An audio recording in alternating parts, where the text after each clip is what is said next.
What is going on? It's Alex coming back at you with another video, and today I'm going to be bringing you a Mock the Mock. It is Pro Football Network's brand new mock draft done by this Owen Jones's guy, who I don't know who that is, but my favorite part about watching or being able to review a PFN mock draft is to determine whether it was AI generated, because a lot of their mock drafts have been more so for the clicks than what they used to. So unfortunately, that's the case. I do know whenever Ian Cummings comes out with a mock draft, I know that he is very honest and very original with his takes, and it's not AI generated, so I appreciate Ian for that, but I do have to say, this might be a fun ride. This is going to be a live reaction. We're going to have a great time. If you are new, feel free to like, comment, subscribe. Below my face is my board. It's actually based on all the grades that you get to see in all of my ranking videos. I've now done it for every position, the top of every position, and now we're going to be hopping into the deep dives.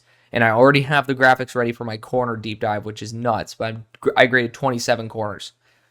Fully. It's going to be ridiculous. So stay tuned for that. Of course, go to that link tree in the description. You can go and see all my socials over there. Take advantage of the sponsors. Shout out to UnderDog. They're a great group of people there. And if you guys have some extra money and are legally able to bet, feel free to go to that site. It's not just for football. Honestly, they just take care of me. And they're a good site. It's a site that I use. If you guys use my code, which you just go to Linktree and click that button, it'll put everything in for you. Then you get a 50% match up to $250 for free. And it's not just football, so that's super cool. Let's get right into this, though. Starting out with the first overall selection, the Panthers are going after James Pierce. James Pierce has a very, very sky-high ceiling, but to me, he is much lower on my board than what a number one pick should be. Very, very, very raw, and needs to work on his angles, he has all the tools in the toolbox, but it's kind of just giving a toolbox to someone who hasn't fully learned how to use said tools. So there certainly is a learning curve there for James. Carolina should be looking to target an edge, and they don't have a second round pick, RIP. That's with Chicago, so maybe they will see that as more valuable than going after another corner, because your corner 2 is Dane Jackson, but, it's not great. But James Pierce, I could see him if he ends up really boosting his stock and getting some consideration. But if I think he could be as good as Dallas Clark, but Dallas Turner ended up falling to 17, highly doubt that James Pierce is going to be superior of a player in any way, shape, or form. At pick number 2, we got the Titans going Travis Hunter, versatile weapon out of Colorado. He plays almost 100 snaps a game. He's a very, very good player. He is top 20 for me on my board. I think he does have the talent that people think he has, but maybe a little bit more toned down. It's a little more scheme specific. I don't really fully see this being worth it for the Titans. I'd rather go after someone who I think is more legendary in terms of being generational. If you're going to go after a corner and go Will Johnson. But I also don't think that corner is the position where you get your best return on investment. If you are at number 2, I highly doubt it's because of Will Levis. It's probably because the offensive line's still gelling. I'd be going after an offensive lineman, whether that's an interior or a tackle, whichever one ended up being the bigger issue. But, of course, you get better return on investment for going tackle at the same time. If J.C. Latham's doing really well at left tackle, I'm not drafting a left tackle to kick J.C. to right, if you get what I'm saying. But let's continue on. Number 3, the Giants go Carson Beck. Again, this is a pretty standard top 3. Defensive back or wide receiver for the Titans, and then Beck to the Giants. Beck, probably going to be the first quarterback taken. Just kind of that dude who has a very, very high floor, lower ceiling. To me, he was just a better version of Kenny Pickett. And honestly, he graded out similarly to Kenny Pickett when I graded Kenny Pickett back in 2021 or 2. Who cares? Not like it matters anymore. But those were the vibes I got from Carson Beck. A little inconsistent, but he fits the Giants perfectly, and he could be a little bit of an elevation to their roster. My big question is, do you think Carson Beck can win a Super Bowl? If you do, then this is fine. I'm not there yet. So I think if you're spending a top 10 pick on a quarterback, they need to have a ceiling of going to a Super Bowl. If everything's right around them, their ceiling needs to be, I'm going to the Super Bowl. I don't see that with Carson Beck. And try to make the arguments about Tom Brady, yada, yada. Tom Brady had an elite processor. Carson Beck has yet to prove that. Pick number 4, the Commanders go Will Campbell. And the fact that you didn't put Will Johnson there with his boy from the second round, and why am I forgetting his name now? Mike Sanders still. I was like literally ready to say I teed it up and everything, and then I just totally whiffed. But Mike Sanders still and Will Johnson would have been a killer duo. At the same time, I'll never shame somebody for going after offensive line, especially when the offensive line is as poor as the Commanders. So I think that's perfectly fine. Again, just kind of a kick in the nuts for me because I love Will Johnson that much. Abdul Carter goes at number 5 to the Patriots. You know, he wasn't a very good linebacker, and he wasn't that great at edge, but his best skills pertain to being an edge rusher, and the Patriots are most likely going to be looking for an edge rusher. Judon made it clear on X that it doesn't look like they're going to be getting a new contract in. So understand the position, probably not the player. Broncos go T-Mac, Tetairoa McMillan. I'm going to be redoing pretty much his whole entire evaluation, but I basically came away with him being what people thought of Keon Coleman last year, which was just kind of the big play jump ball threat who can't get any form of separation. That's just my genuine opinion. I do not think Tetairoa is a really good receiver, and I came into the year praying that he would be. Statistically, he did a great job, but we're talking about NFL translation here. Did not see him generate any form of separation versus actual talent. So we're going to be redoing that analysis, of course, because again, I feel very uncomfortable with that, but you know, I'm going to trust my eyes. If I watch it again and I get the same reaction, it's like I am going to trust my eyes. Cardinals, they go Luther Burden. He is a fun player to watch. You know, he to me is Deontay Johnson level, but you know, I do think he has some issues going 100%, just not very often. But at the same time, the Cardinals never have an issue with loading up with more and more talent. Like, I don't think that's ever going to be an issue. To me, I, again, would rather go after offensive line here because I still think the offensive line's a little bit weak overall. Then you got the Vegas Raiders going Shedeur Sanders. I feel like every mock draft on planet Earth has the Vegas Raiders going Shedeur Sanders. At this point, I've made my points like a billion times over. I'm kind of done doing it. I think that you need to go after a higher ceiling quarterback if you're going to be going for a QB for the Raiders. Otherwise, go after another star player that can make your team a lot better and ride it out with AOC and see what happens. Pick 9, you got the Saints going Will Johnson. Are you kidding me? First off, of all teams that I could list that need a corner, I think the Saints would be the last team because their corner core is so damn good. This obviously means they kick Marshawn Lattimore's ass to the curb. It's just one of those teams that just doesn't need him. So like, talk about another kick in the nuts right there. Like, my favorite player goes to a team where he's going to be the number one corner on the team, but it's like, damn, you got Kool-Aid. You got Lonte in the slot. Obviously, you got Paulson Adebo. Like, they have a really good group of guys. This is not the guy they need to draft, but I mean, hey, it's fun. It's better than another quarterback there. Deion Walker goes to the Vikings at 10. Defensive interior is certainly a position that they could target. If Deion Walker learns how to lower his pad level, then he easily could be worth the top 10 pick. But until then, I'm a bit weary. At 11, the Buccaneers go after right tackle Emory Jones.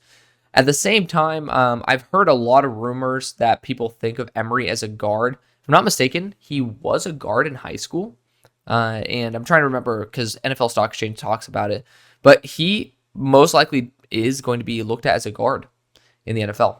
So certainly could be someone who ends up being a nice addition, but I don't know where the role is properly going to open up for him on this offensive line because I think Gadecki's done a good job.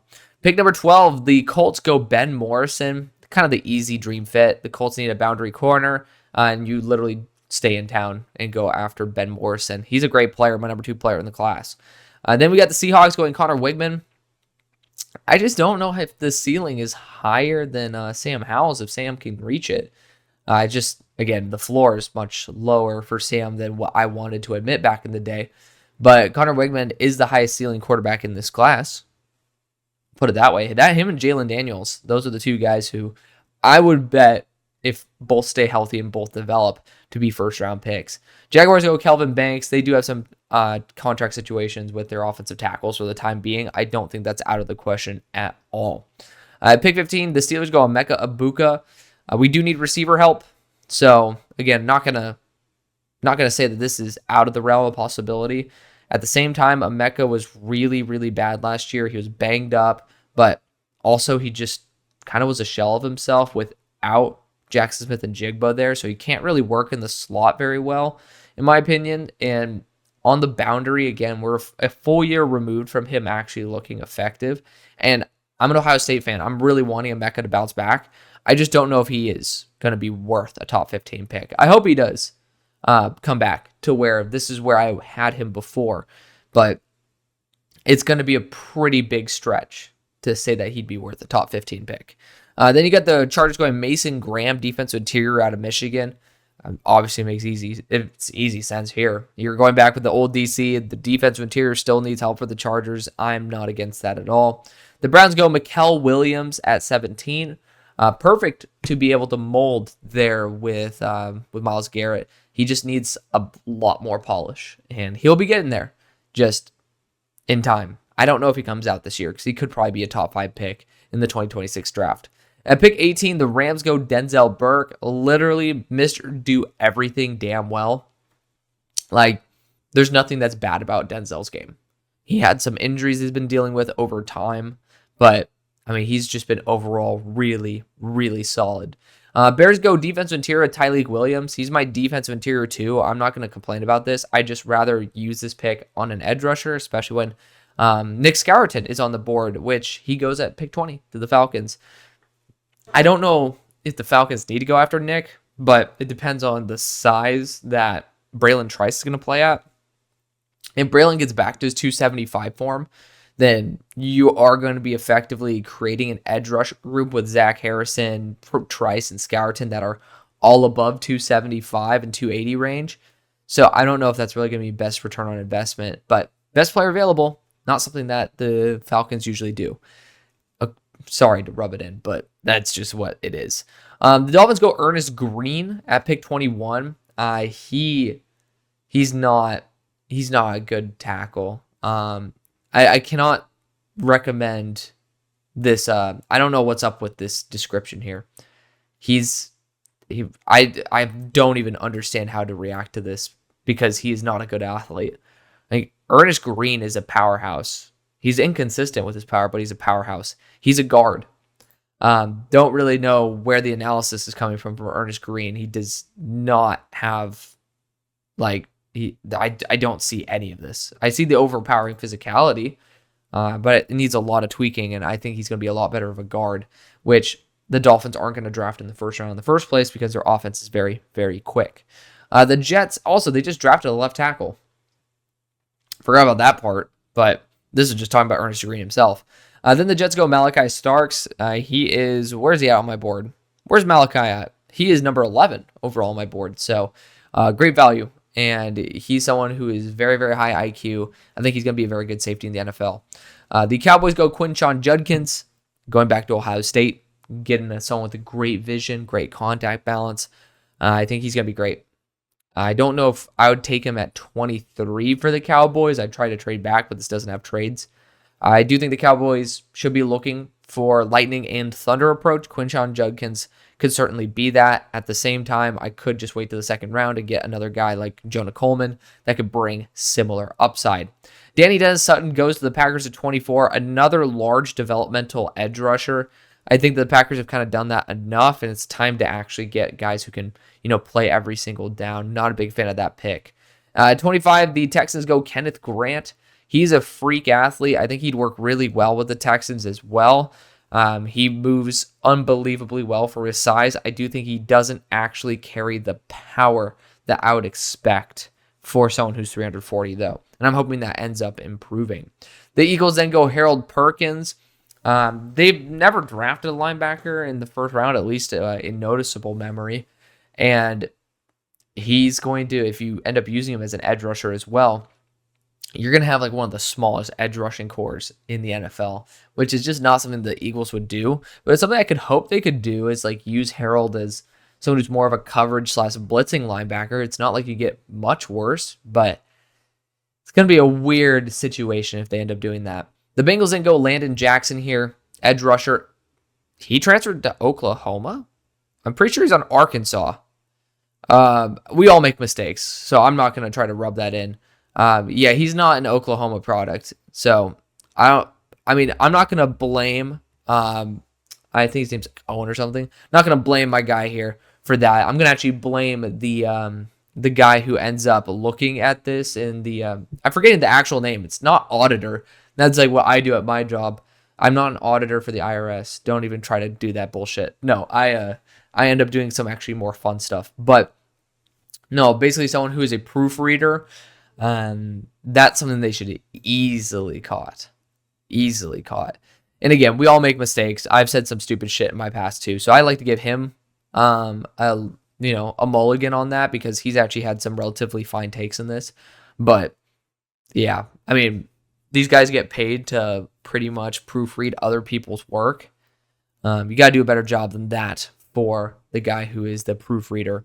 At 28, the Bills go Jonas Savagnier, who is arguably a guard, but also a right tackle. It would be intriguing to see where he ends up, but he could be a very, very feisty interior offensive lineman. I don't know. Did I end up listing him? I think he was like in that 67 range, so you guys get to peek at my board as well. Where are we at? Did I end up listing him as a tackle or a guard? That's the real question. Jonas Savagnier, tackle.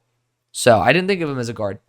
And I'm a sucker for putting guys to guard. Speaking of a guy who probably could be a guard, former 5-star tackle Josh Connerly Jr. He was somebody who I think he might have played running back in high school as well. He's a freak athlete. But the Lions, I don't think, need to go after Josh Connerly unless they're kicking him to guard. It just doesn't really make much sense. He is a freak athlete, though. It's going to take a lot of projection, a lot of development for him to get there. Evan Stewart goes to the Ravens, another skinny dude who's kind of a slant merchant. I love the idea of him in Eugene, but at the same time, I think Tez Johnson's a far superior product. And I also think the Ravens should be going after someone who's a little bit larger. That's where Tetra McMillan could actually end up working out. The Niners then go Colston and Loveland at 31. Really good value for a top-end weapon, especially with the news of Ayuk. It's very possible that there's going to be a big vacancy in terms of production that Colston Loveland can fill. And then at 32, the Chiefs go Princey Umamulan. Really good value there. Edge rush out of Ole Miss. At the same time, I don't really think edge is that big of an issue. You did bring on Mike Dana back for, I think it was 1 year. But he's been pretty damn solid. It's not going to be like it's a bad pick. I'd go Shamar Turner here. He's about 290. He's actually not at Texas. Is he at Texas A&M? Am I tripping? I thought he's at Ole Miss. No, Walter Nolan is at Ole Miss. Shamar Turner is at Texas A&M. He's a big guy. Well, actually, he might be up there in the 265 range. I might be lying. But he's someone who has that ability to play defensive interior as well. I don't really know if I'd go for that route. Maybe I go Blake Miller, who is the right tackle from Clemson. He's a fun player to watch, and I'd be trying to develop something. But this is far from a bad pick. It's just I don't really think that you need to go after edge rusher this early, but I digress. Thank you so much for watching. I do know that I've ended up putting out a couple more mock the mocks than usual lately, but I was in New Orleans. It's fun for me to talk about draft prospects, but 2, I also want to be able to hit the gym. I had a full 10-hour workday today. If you can't tell from my voice, I am absolutely drained, but I still wanted to get you guys some fun content here, and I was hoping to be able to talk about maybe another one of the players I ended up watching, but unfortunately, you'll have to wait for probably the 2-hour episode of the cornerback deep dive, which will possibly come out this week, probably next week, though, because I'm going to need some time to recover. But thank you so much for watching. Love y'all. See you on the far side.